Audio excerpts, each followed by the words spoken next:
Welcome to the Storytelling with Saad. Our today's story, Chapter 6 of The Owl Who Loved Sunshine. Till now, we have learned about an owl who loved to stay up in the whole day. Let's see what's happening in today's chapter.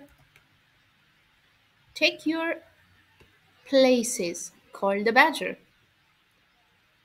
The parents and grandparents and uncles and aunts and cousins scrambled into grandstand. The badger disappeared into his schoolhouse. In a moment he was back again. Now he wore an elegant ribbon across his chest. It had words lettered on it with gold paint. Judge and Chief Official. They said. "We will begin," said the badger. In his most official voice, he rang the school bell. "The grand march, please," he called out.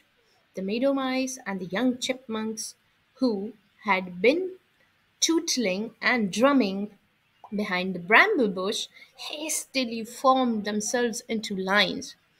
A somewhat older chipmunk carried a lollipop stick, all twisted around with tinsels. It looked very grand. He was the bandmaster.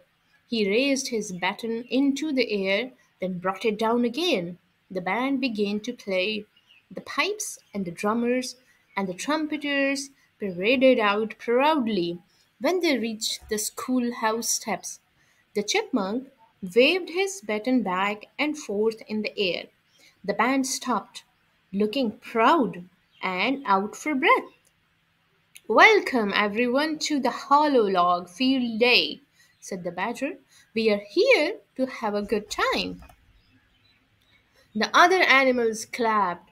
"We are here to enjoy ourselves," said the badger. The crowd cheered and waved. "Refreshments have been donated by the Parents' Committee," said the badger. "Please feel free to patronize the refreshment stand between the events." Lander would have liked to have visited the refreshment stand. He felt a bit hungry, with nothing but sunflower seeds in his mouth. But he knew that if he moved, the field day would be over before it even began, so he sat perfectly still. And the badger announced that the first event would be the high dive. All of the frogs swarmed up the ladder to the schoolhouse roof. One after another, they threw themselves gleefully into the air. They did backflips and front flips and dives and jackknives. One small frog who hadn't been at it very long simply jumped into the teacup feet first. The badger awarded a silver cup to the frog who did the best backflip, and another to one who did a marvelous jackknife.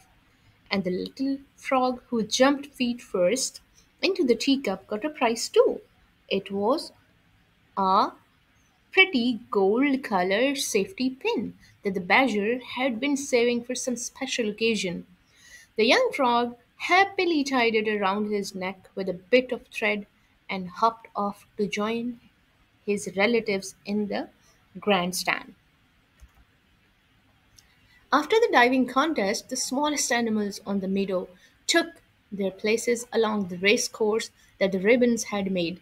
The badger handed buttercups to four tiny squirrels. "Ready, set, go!" cried the badger, and the squirrels scampered away. Part of the way around the course, the squirrels handed their flowers to their four little mice. Away dashed the mice with their parents and grandparents and aunts and uncles shouting from the grandstand. One tiny mouse stubbed his toe on a dandelion root and tumbled tail over nose and dropped his buttercup.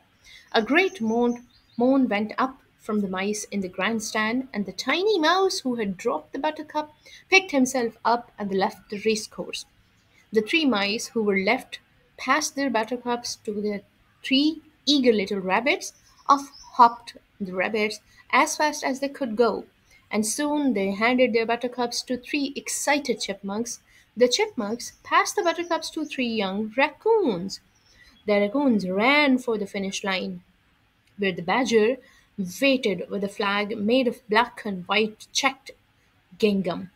The crowd cheered and shouted, "Run, Roberta, run! And step on it, Alvin! And you can do, Petey!" In the end, it was a young raccoon named Petey who did it.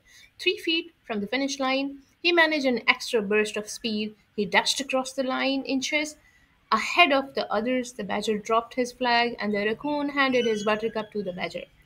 Petey and the members of his team were given silver trophies for their prizes.